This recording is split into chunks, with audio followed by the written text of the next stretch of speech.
So I'd like to start from the beginning, and the beginning is, born and raised in Bridgeport, and can you talk loud enough?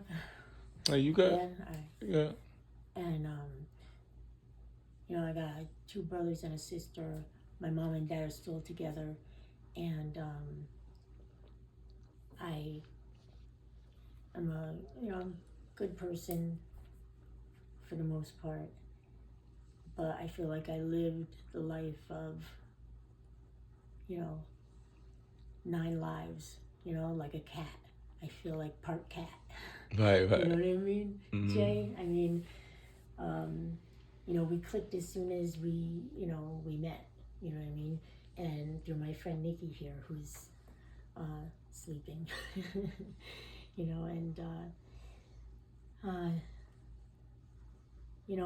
I'm 57 now, and we were talking about that, and how we're feeling and stuff, and I'm a big believer in God, and He's the only reason why I'm here, and uh, I was born of addiction. My dad, he was a raving alcoholic for many, many years. I was raised in the back of a bar room. Um, from 3 years old, I remember that, the shuffleboard at the home port on Boston Avenue, um, across from Bond Street, the home port, and I remember the songs of the jukebox in the back room where I was raised. That, and then it was the Riverside Bar on the Post Road, just over the bridge in Black Rock. When the video game machines first came out, and we were asking everybody for quarters, and that's how they got rid of us. Keep giving us quarters, Pac-Man and Missile Command, and all those, and Space Invaders. Mm-hmm. Those were the days. Pac-Man. Yeah, and my dad, he was wherever he was, a bartender. Wherever he drank, he was a bartender and also a chef. My dad was a chef and a roofer for many years, but he could never keep a job. So my dad always, would try to work or not work and be at the bar. And when he would come home, he would either beat us, or he would not make it in, or he was usually angry. If he was not angry, he was a little funny, but he would fall asleep, and that was it. But he would beat us every day, that he was able to. And my brothers and I, we never really knew, I know I'm jumping around, but we never knew anything but anger and a little happiness, a little laughter. There was no middle ground. It was know either up or down. Yeah, I didn't know there was anything wrong with my family until I went to somebody else's house for dinner. And I was You said, wow, this is nice. You can burp and not get punched in the stomach? You have real plates? We can't have that. My dad, he'll just throw it. And, he gets angry. He throws it, and everything in this sink just, I mean, I can't tell you how many times he picked up the dog and threw it in the top of the corner part of the wall because somebody fed them under the table because they didn't want to eat their food. And you had to eat your food. I mean, we were terrified, my dad. I can't tell you how many times I peed my pants standing there just because he was yelling at me. And I was taller than him at 12. He was short, but I was scared. And my mom was really tall. And my mom saved my life a few times that he tried to choke me, But anyways, let me just... So I was, how you have certain people in the family. One's a clown, one's an overachiever, one's the black sheep and gets into all the... I was kind of like a little bit of each, but I was mostly like the overachiever. I was the one who, I was I was in teams. I played softball all my life. I got like I played for over 40 years, and amazing. I played baseball coming up. I got mad trophies. yes, I had them. I was a baseball player too. Yes, I knew I loved you, Jay, and I'm trained to play every position. You know. What was your position? Well, what I loved first base. That's why I started first base. Yes, I have a problem with overkill. I mean, I don't know my own strength. Mm-hmm. You know, I couldn't play volleyball because I would give everybody bloody noses. You know, I couldn't bowl because the ball wouldn't even hit the alley floor until like more than halfway. You know, I overthrew to first base from third base all the time. You know, I would not overthrow. Like if I in like center field all the way back, I wouldn't even bounce the ball to home plate. You know, you had that arm on you. I had that arm. You know what I mean? But I would be in the burn unit at Bridgeport Hospital. I can't tell you how many times, which is 3rd-degree burns. You know, like oh, it's just I ate the dirt. You know, I just loved it. I loved to dive. I mean, it was my passion. You know, that and muscle cars. You know, I parted out 3 cars to make my car. I had a '69 Buick GS convertible, and I love that car. I mean, every inch of it. You know.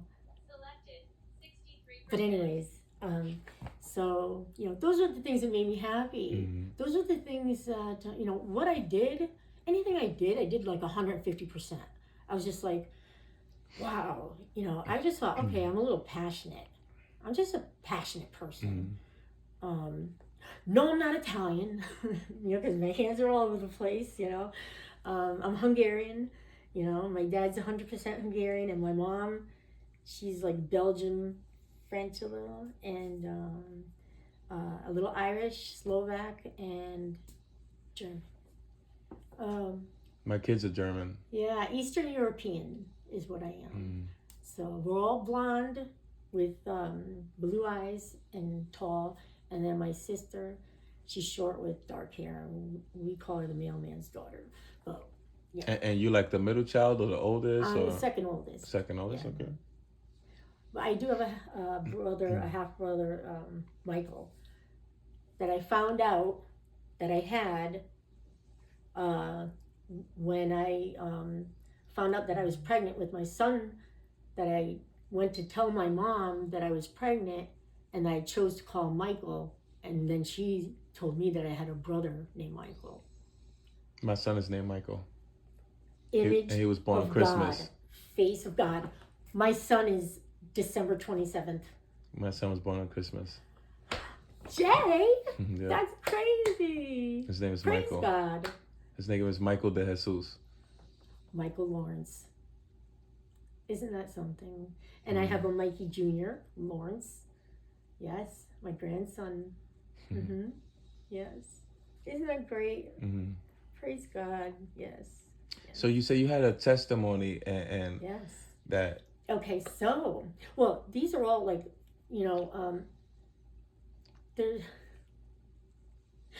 it's funny because you brought up, somehow it just came out, the few things that made me happy. Because most of the other stuff is. So I'm really glad that we were able to bring that up. I understand. Because we have a lot of similarities. Similarities, and I just forgot about the joy. Like baseball. Simple things. Yes, because physically I wish I could do it. That's my goal. You know, and now with the cars, muscle cars are just out, you know, we don't have them anymore. It's in the past. It's gone. Yeah. The era has passed. And so, anyways, okay, so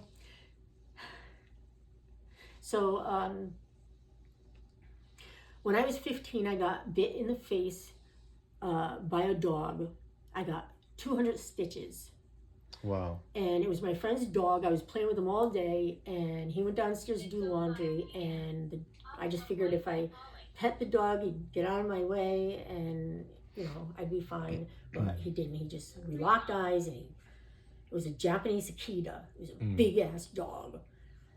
They fight bears in Japan, Mm-hmm. and they were brought over here for whatever reason. But anyways, I was in shock, and then the next thing that happened was my grandmother died.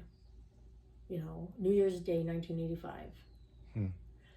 And she was my best friend. She was my protection from my father. I slept over there a lot. She taught me how to knit and to sew and to paint and to draw and to color and to create.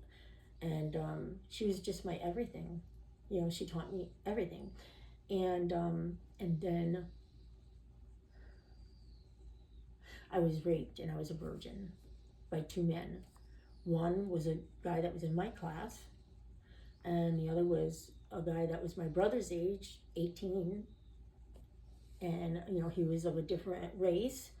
And not that that mattered to me, because my dad was weird. He was really prejudiced, but his best friend was of a different race.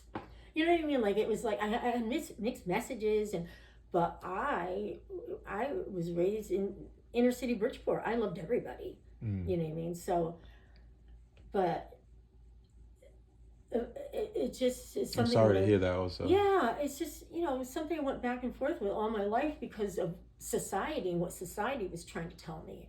You know what I mean? And, you crack an egg, whether it's brown or white, it's a yolk.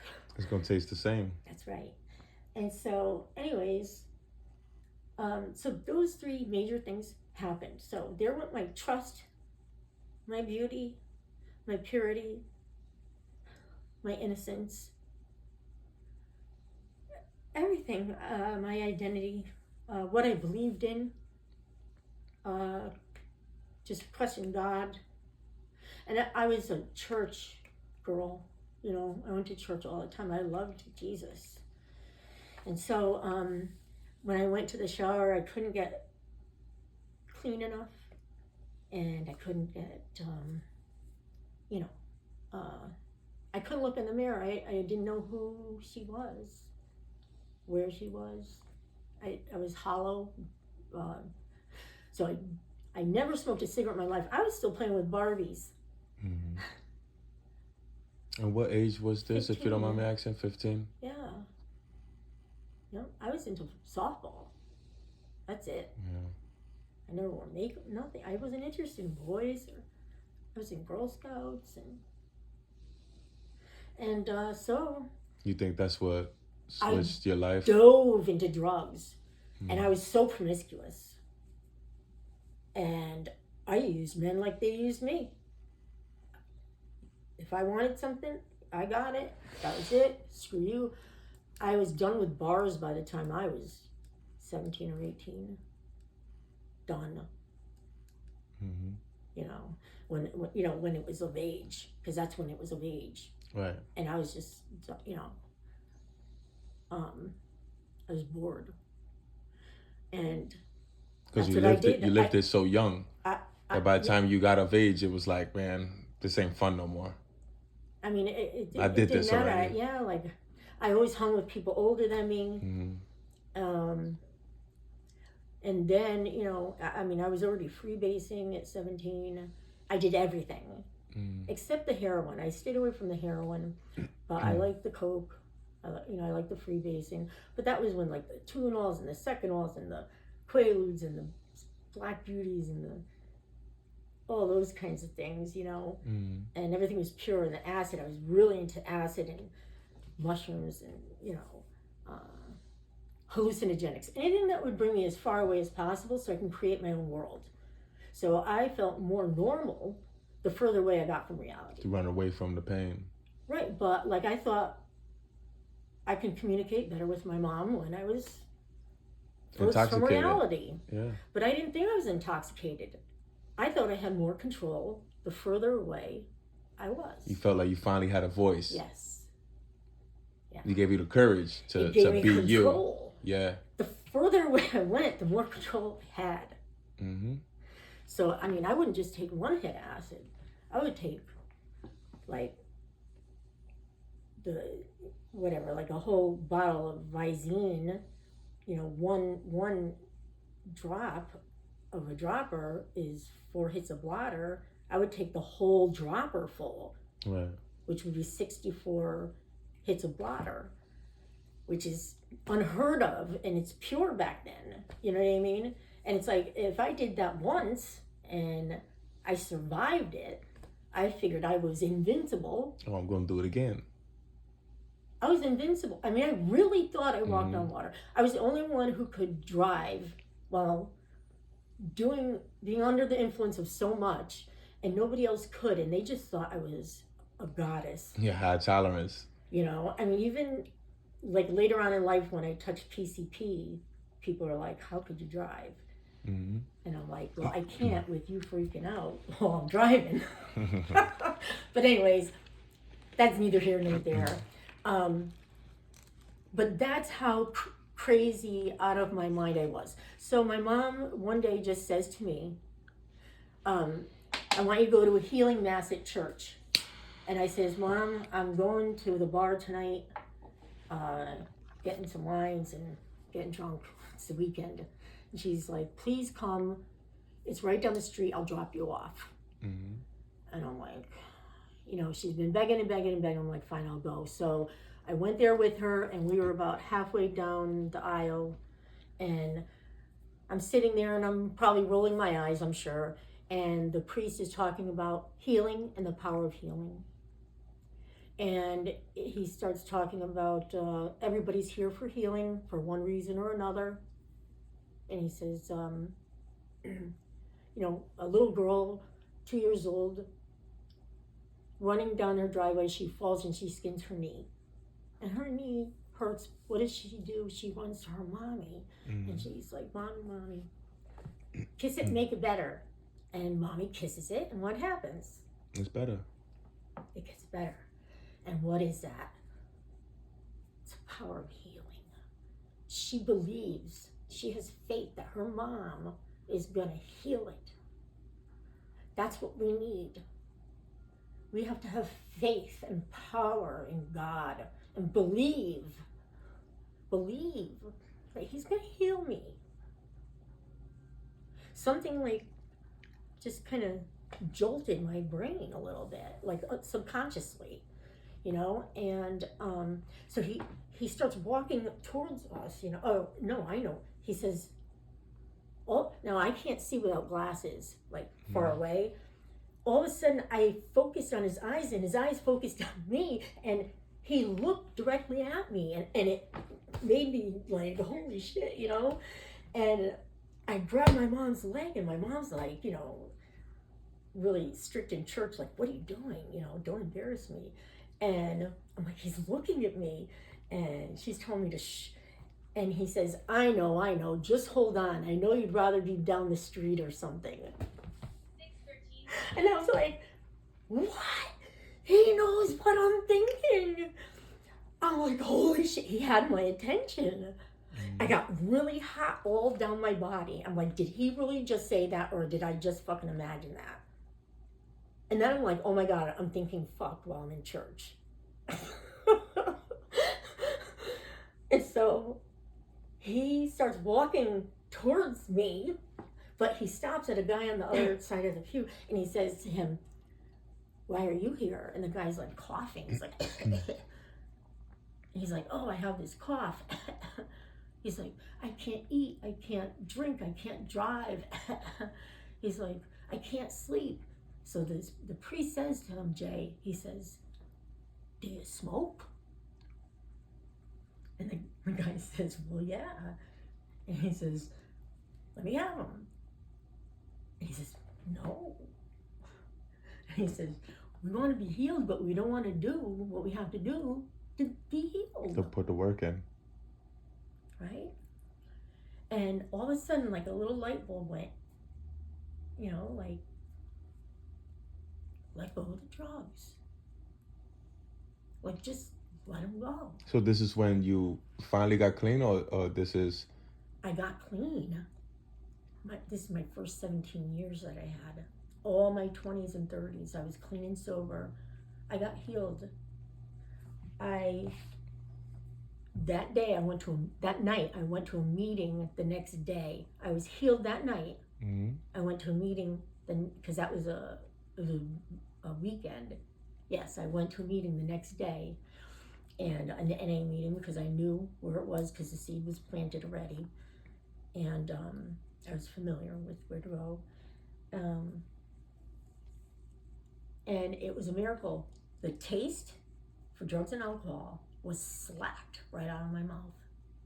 No urge at all. Amazing. And 6 months later, I asked for the nicotine because to be removed as well, because I was in Vermont with my sponsor, Holly, God rest her soul, and we were in the the boat thing where you go like this, and she turned over to me and I was smoking, and she looked at me and she says, "That is so unattractive." And I was like, "Oh, that sounds horrible." I was just like, I don't want to be that unattractive. You know what I mean? Like, she just made it sound so awful. And I knew that my God is so good that if I ask him for anything in his name, he's going to give it to me. Mm-hmm. If I ask him to remove something, he's going to remove it. So I better be ready. And he did. He removed it. So. Since that day. You've been clean. No, I relapsed. A lot of things happened in between there. We'll do another part 2 and get into detail and stuff like that. Yeah, that's fine. And we could get into a lot more detail and stuff, but. Yeah, I can talk about the relapse another time. But can I ask you this? Yeah. What's something that you learned from all of this at your age now, right? Because now, there's a lot of young people you could tell stuff like this to, and it goes in one ear and out the other. Right. So my biggest problem is when I walk into a detox or say a big convention for recovery, or say not necessarily a big convention for recovery because then they expect it, but anybody, like on the street, if I'm trying to help somebody, or any kind of meeting, inner city meeting or something, I feel like I have to qualify sometimes because the way that I look or the way that I talk or the way I present myself. Yes, I ate from a dumpster. Yes, I sold myself on Park Avenue and Ironston Avenue and every other street. Yes, I've been raped all over around here. Yes, I've done a lot of those things. Yes, I can awfulize myself as much as you want. If you can think it, I probably have done it. And what's advice that you could give to a young person that might have went through something similar like that? With God, you can do anything. And what happens to us isn't who we are. And there's just nobody could take our faith, and I'm beautiful. No matter how many times, what anybody thinks about me, none of that matters because I'm so loved, and I was made by somebody who just loves me just so much, and I have 3 beautiful children that love me, and I'm whoever your higher power loves you. There's somebody who's keeping you alive. There's somebody who's protecting you. Everybody is here for a reason, and everybody has gifts. Everybody has gifts. Everybody. And, find out what you like. There's got to be something that you like. And whatever it is that brings you joy, whatever it is that brings you peace, whatever it is that puts a smile on your face, do that. And do it a lot. And hang around with like minds. People who like to do the same thing. And everything comes together. It'll come together naturally. It will. Just keep putting one foot in front of the other. Just keep doing the next right thing and ask your higher power for guidance and strength. Everything is within you. You know, don't look outside for solutions to fix you, because everything is within you. You just have to tap into it, because you were made perfect. And perfect means you have everything equipped. Everything equipped. And you're sober now. Yes, I am. You... I have 10 years, April 11th, 2025. And, just, and if I just want to say, don't let society and outside people's or opinions hurt you, because hurt people, and that's Jay's album. And I just encourage you guys to listen to it, and I encourage you guys to feel it and the good vibes that it gives, and to purchase it and to tell your friends about it. And I just want to say thank you so much. If I can help anybody with anything that I said, I know I'm a little long-winded. I hope to talk again, to get to know you. See ya. We'll come back again, and we'll do a part 2 and stuff like that. I appreciate you. I'm glad to be of service. Thank you. It was nice speaking to you. Thanks, Jay. I'm pretty sure somebody will take this and get something from it. Yes. God bless every single one of you. I mean that from the bottom of my heart. Yes. Thank you again, Leanne. It's appreciated. It's a moment. Appreciate you.